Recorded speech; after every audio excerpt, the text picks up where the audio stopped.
Globalisation of trade is expanding rapidly, but many are left wondering if the media are offering a clear analysis of the critical voices.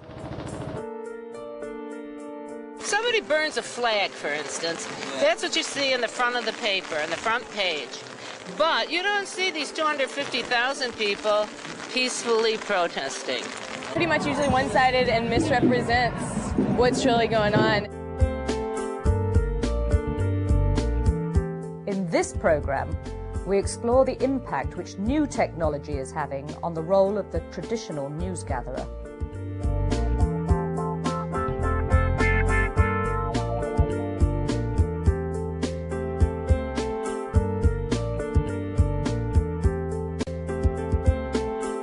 News reporting of globalisation became one of the main discussions at this gathering of television broadcasters in Scotland.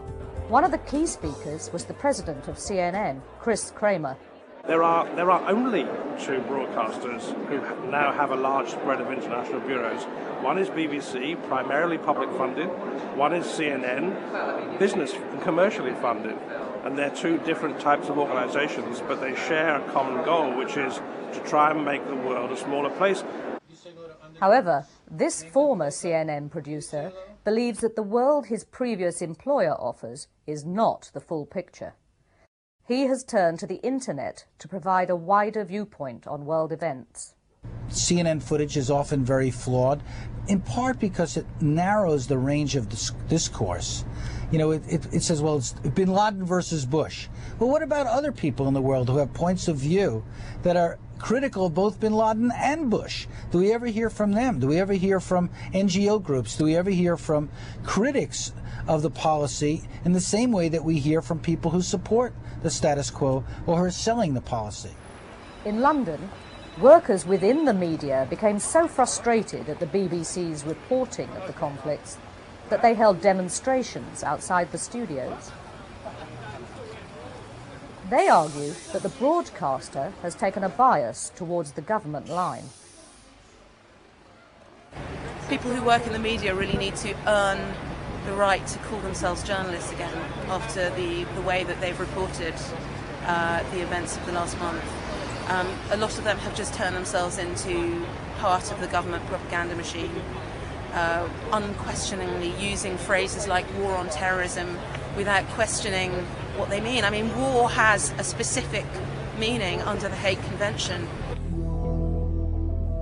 In New York, reporters who have felt alienated by the mainstream news agenda have gone beyond just demonstrating and have created their own broadcasting outlets. You are listening to Democracy Now! In Exile, the War and Peace Report. I'm Amy Goodman. There's such a dearth of critical reporting on why this happened, what the response has been. It seemed absolutely critical to expand our audience as much as we could, and the demand has been there. I mean, we've expanded from a 1-hour television show to a 2-hour War and Peace report on radio and TV. As well as distributing their reports across the United States and Canada, they also gain a far wider audience through the internet. The media has become the most powerful force in shaping public opinion, as well as just among the most powerful corporations in the world. And now they're beating a drum for war, and we run counter to that. As corporations take a tighter control of the mass media, some journalists believe that business links could affect their reporting. An investigation into Britain's largest commercial broadcaster, ITN, led at least one journalist to cast doubt on its objectivity. And that there was a company within the ITN building, 50% owned by ITN and 50% owned by this huge PR company called Burson Marsteller, which was called Corporate Television Networks, or CTN. And CTN was using ITN staff to make highly misleading corporate videos, and it was effectively expecting its staff, on the one hand, to make this highly biased propaganda, and on the other hand, to make objective news reports, and I felt that the two roles were entirely irreconcilable. Shell gives them starter packs, such as hairdryers, sewing machines or tool sets, so that they can start new businesses.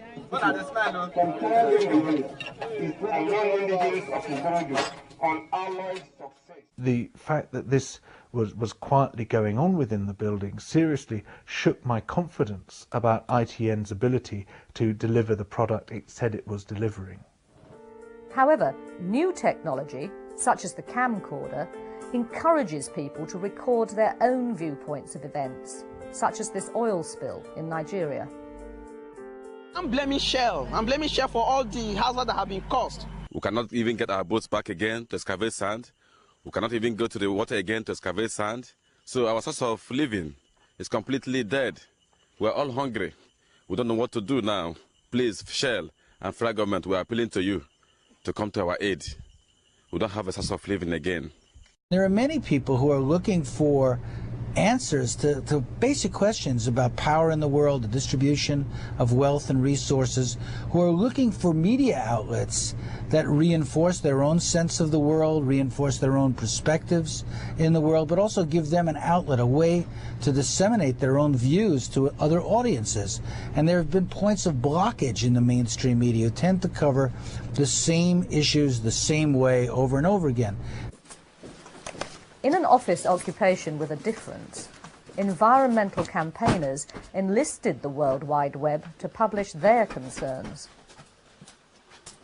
We are in the Shell building on the embankment. My colleagues are now barricading the door, and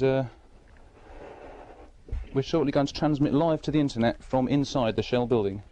Despite Shell cutting the power and all the phone lines, they still continued to transmit press releases using a mobile phone and a laptop. Instead of relying on the traditional media to put across our message, we can create our own agenda, put up exactly the information we want to put up, and bypass all those traditional barriers to getting the real messages across rather than just the spin the media want to put on. Even the images of police gaining entry 6 hours later could be seen live over the internet.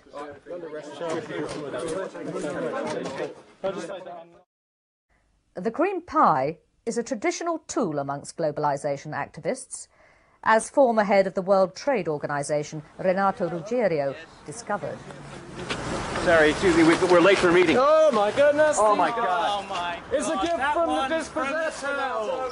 Are you bananas? Unbelievable. The pies are now being aimed at people in the media who dismiss important issues, such as climate change. It just seemed to me that too many people were taking interest in The Skeptical Environmentalist, his book, without really being critical enough of what was, or really understanding enough about what was going on in there. So for me, putting a pie in his face was a way to undermine his sort of stature in that sense, and to make him look ridiculous, and to stop the kinds of things that he was using, like statistics and graphs and all that kind of stuff, stop it being taken seriously.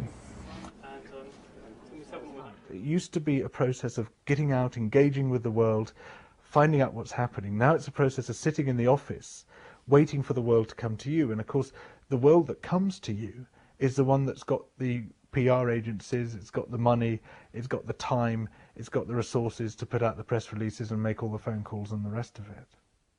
However, despite a multi-million-pound media campaign by the biotechnology industry, the British public still remains sceptical about genetically modified food. The British government has laid at least part of the blame for the nation's rejection of the science on the media. I can guarantee you tonight, unless I say something absolutely outrageous, there will be very little on the news about this whole issue. And what there is will be probably truncated in a very, very small time frame. And yet the issues that you're debating here and the types of issues that he raised just a moment or two ago are absolutely vital for the whole future of humankind. And it's a debate I think the public, if it were allowed to, would be far more interested in discovering the facts and coming to terms with that debate and engaging in it. Globalisation campaigners echo Tony Blair's belief that the media is failing to report important issues. These campaigners staged a mock funeral for journalism outside the studios of the BBC. To those who campaign against injustice, against the corporate ransacking of the third world, against genetic engineering, against the arms trade, or against the mindless, profit-driven destruction of our environment, to them we hereby bequeath the label, naive troublemakers. You know, politics has moved on, and the news agenda hasn't. There are journalists reporting from their hotel rooms and watching television, or reporting from the inside of press centres watching CNN. I mean, there's really no engagement. You really have to be with people, you know, spend some time with them, go onto the streets. Demonstrations against economic summits have spread from Eastern Europe to the United States. Has this been seriously reported by the international media, or has it just become a game in the eyes of some broadcasters? We got to stop meeting like this. I mean, wait a minute. Now, it's 6:30 this morning. Remember you said it's the fourth quarter, it's almost over, we're way ahead. Oh, so I missed it by a quarter or so. Every single one of these protests has had a huge social forum, counter summits, ideas, you know, there's stuff going on, really exciting ideas being talked about, you know, solutions being talked about. And then you turn on the news and it's about, you know, there's some small pocket of one gang of people who's acting unilaterally, and they're the news agenda, they're the, you know, and that's all the protest is about. And then people at home watching television just have the sense that, you know, that's what this movement is. We must take part in the debate about lazy journalism, and if the debate about lazy journalism means that we can be challenged about our perception of world events, then so be it. Possibly the strongest challenge to the media monopolies is emerging from a rapidly growing network of volunteer-run independent media centres. We don't have the kind of news that actually makes a difference in people's lives and gives them the analysis and the critique, and then also a key ingredient is the alternatives. Where can we actually go? What's actually being done? Who can actually talk about what a progressive economic transition might look like? Using digital cameras and the internet, outlets are being created all over the world for viewpoints not often heard in the mainstream media. We wanted to make sure that the activists not only could be seen and heard through our media, through independent media, but we also wanted to give them the tools so that they can make their own media and speak for themselves rather than having someone speak for them, which we know has problems. A unique website has been created, encouraging anyone, anywhere, to publish their own eyewitness accounts without the involvement of an editor. The internet's sort of reflecting the new kind of political organising in creating a sort of global fabric of struggle, and it's internationally networked. So increasingly now you do get even very poor movements from the south that have more internet access or have some internet access. The first independent media centre was launched during the protests at the World Trade Organization Summit in Seattle. Their website quickly became the trusted voice of the campaigners.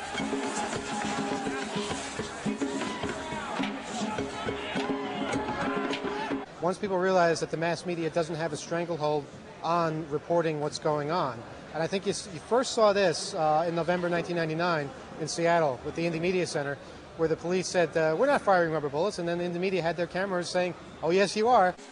When broadcasters failed to believe eyewitness accounts of police overreaction, images of officers shooting demonstrators with rubber bullets were distributed quickly and widely over the net. We had evidence. We had the actual rubber bullets in the IMC in Seattle, and we published that to the web immediately for the world to see. And later CNN had to turn around its coverage, and by the end of the week they were actually doing a story about what we were doing. You know, why did CNN or BBC fail to capture one image or not in, you know, the last summit or other? The answer is because they don't have, despite their pretty enormous wealth, they don't have, you know, multiple sets of camera eyes out there. Is the growing use of camcorders offering the public a truer picture of world events? The Independent Media Center provides a production infrastructure for independent groups. So this piece in the end is really an amalgamation, sort of an assemblage of a whole bunch of different kinds of visions of like what the week was about. You know, there's growing dissatisfaction with mainstream media worldwide.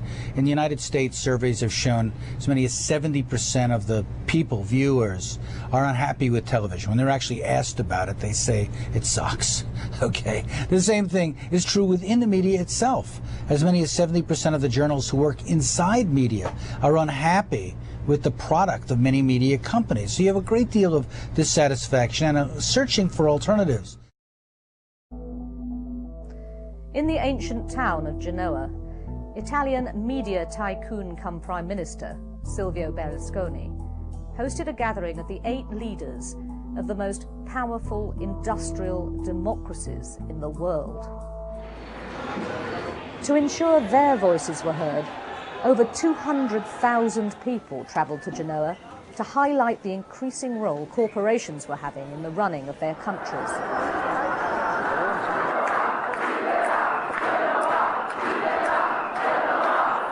As the streets shook to the sounds of dissent, the first Italian independent media centre was established to report on the G8 meeting.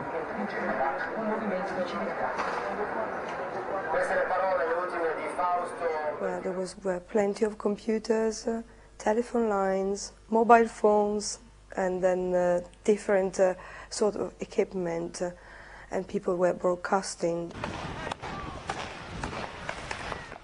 The protests became international news when police shot dead one demonstrator. At the same time, the cameras of the campaigners were capturing the full extent of police reaction. We recorded, images of police brutality, police criminality against protesters. We filmed both sides, but we were so much in the front line, we got into the firing line.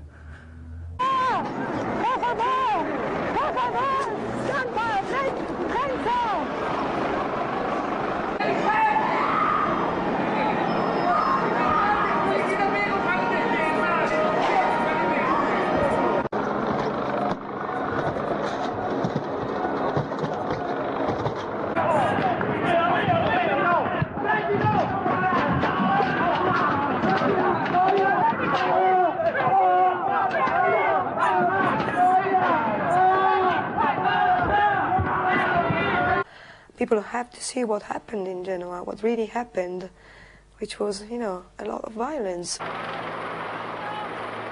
Just after midnight, police raided the independent media centre and the sleeping area opposite. And I was whacked in the legs, went down on the floor, and I was screaming, journalist, not resisting arrest. And then the other 5 turned around and started kicking me again. And I was just basically kicked out into the street. By that time, my ribcage had gone, no longer being punctured. A lot of blood was filling up inside. When police finally left, blood stained the walls and floors. Cameras were smashed and computers lay destroyed, their hard drives ripped out.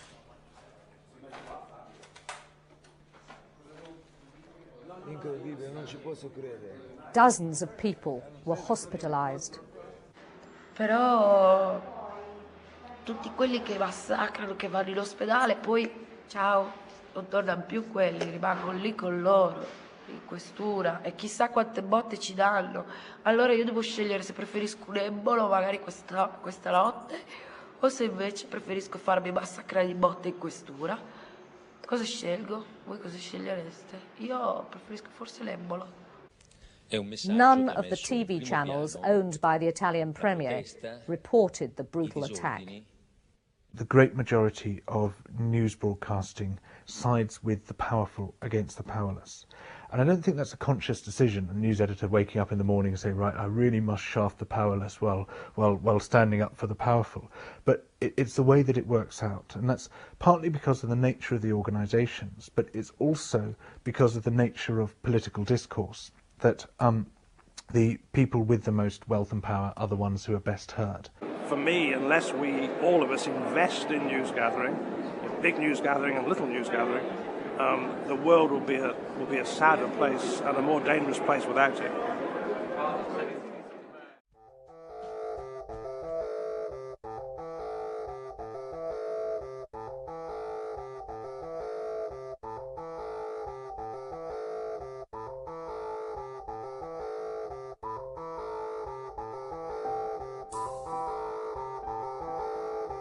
Wow.